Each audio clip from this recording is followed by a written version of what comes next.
So on 319, Eddie is arguing with Tanya about the probabilities of different outcomes when flipping three coins. They decide to flip a penny, nickel, and a dime. And they have this e-tool here that you can click on, and it's just going to show you flipping the first coin, flipping the second coin, flipping the third coin. Okay, so one possibility would be tails on the first, heads on the second, tails on the third. Okay. Now we want to figure out the following. Okay, which would be better for representing the sample space? A systematic list, a tree diagram, or an area model? Justify your answer. I will say this, an area model would not be possible because we have three events. The flipping of the penny, where we get heads or tails, that's one event. Flipping the second coin, the nickel. Flipping the third coin, the dime. So that's three different events. And on a two-sided rectangle, when I say two-sided length and width, I cannot represent that. So I'm either going to do it in a systematic, or well, you can list the sample space, a systematic list, or a tree diagram. I would say I personally would do it in a systematic list. You can also do it in a tree diagram. If I was going to do it in a tree diagram, let me just add a page on. So if I'm doing it in a tree diagram, this is what I would do. We had, let me just double check the coins, a penny, a nickel, a dime. Okay, a penny, a nickel, a dime. So let's say that this is my penny. I've got a nickel. And I have a dime. So I'm going to start with the first event, which is the penny. So for the penny, you could have heads or tail, half of a chance, half of a chance. Now, off of each of these, where you get a head or a tail, I'm going to have my second coin, and I think I'm going to move this down a little bit. I'm going to have my second coin, which is my nickel. And for the nickel, I could have a head or a tail. And off of this one, head or tail. And this is going to be half of a chance for each of these.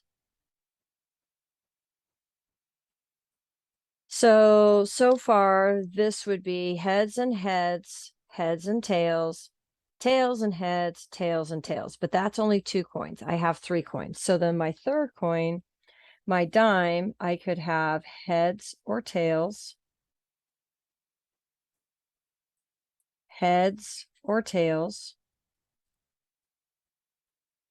heads or tails off of each of the other outcomes from my nickel, heads or tails. And each of these is a half, a half, a half.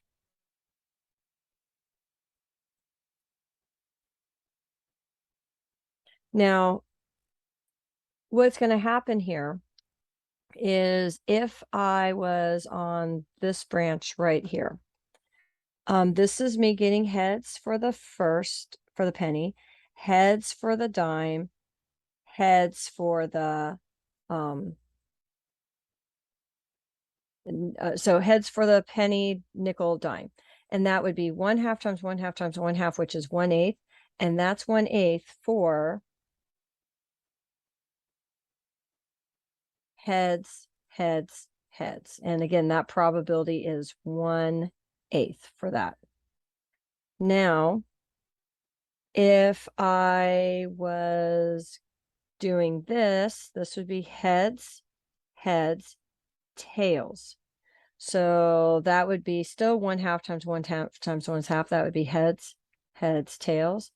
All of these are going to be 1/8 because all of them are going to be a 1/2 times a 1/2 times a 1/2, every single one of them. So now this time, I can do heads, and this time instead of heads and heads, heads and tails, and then heads. So that would be heads, tail, heads. Again, 1/8 chance.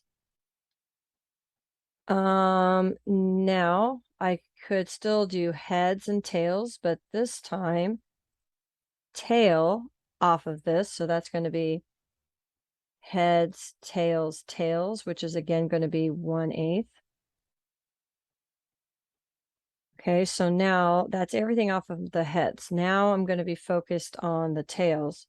So if I'm focused on the tail, tail, head, head. So tail, head, head. Again, that's 1/8. Then I'm going to be doing tail, head, tail, and that's going to be tail, head, tail, which is 1/8. Then I can do tail. I'm done with head.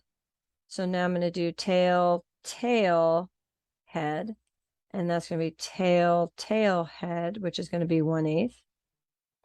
And then I still have tail, tail, and this time tail, tail, tail, tail, and that's going to be 1/8, and that would be all probabilities. Now, everything you have 1/8 of a chance. Now, that's one way to do it. I personally would probably do it in a systematic list. Okay. So I'm just going to move this over.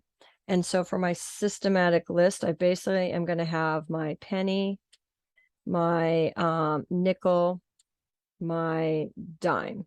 Okay. And I'm going to do every possible combination that I would have. So what I'm going to do is I'm going to start with all three of them being, let's say, heads. So heads, heads, heads. Then I'm going to do, so that was basically all the ways I could have 3 heads. Now let's do all the ways we can only have 2 heads, for example.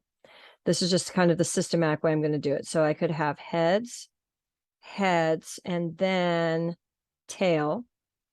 I could have heads, tail, heads.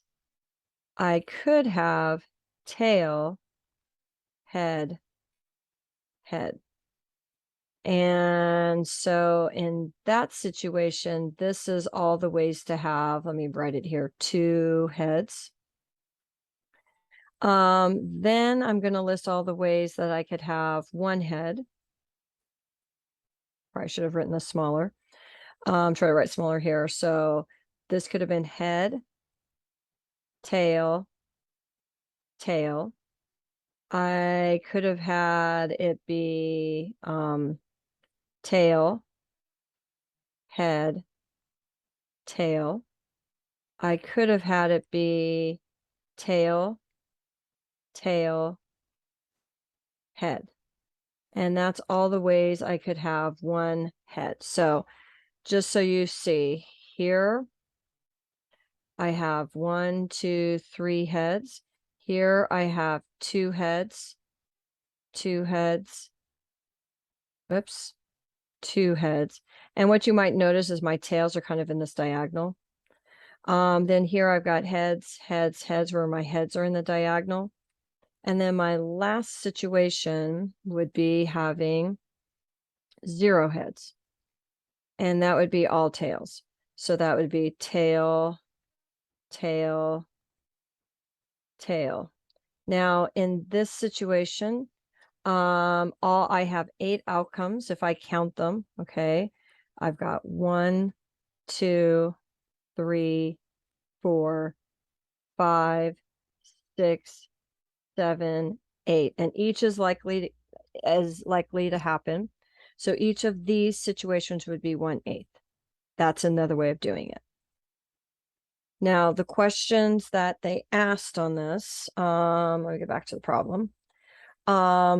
Determine the sample space of all the possible outcomes. How many outcomes are there? So again, I personally would probably have done the systematic list. That's myself personally. That's this down here. This is a tree diagram. You cannot use an area model for this because I would have to have 3 sides, a length, a width, and maybe like a 3D shape, like a depth. Okay, so I can't do that. Then when they're asking us how many outcomes there are, you can see that I have 8 total branches here. Let me just kind of 1, 2, 3, 4, 5, 6, 7, 8, 8 branches here. And here I have 8. So there's 8 outcomes. And either this or the tree diagram would list your sample space for you. Okay. And you can see I listed all of the samples, all of them in black at the end of each of the branches also. Then the next question that they ask is calculate the probability for 3 heads, for 1 head and 2 tails, at least 1 tail, exactly 2. So for 3 heads, okay, that would be this one right here. Let me circle it in, I'll circle it in a teal.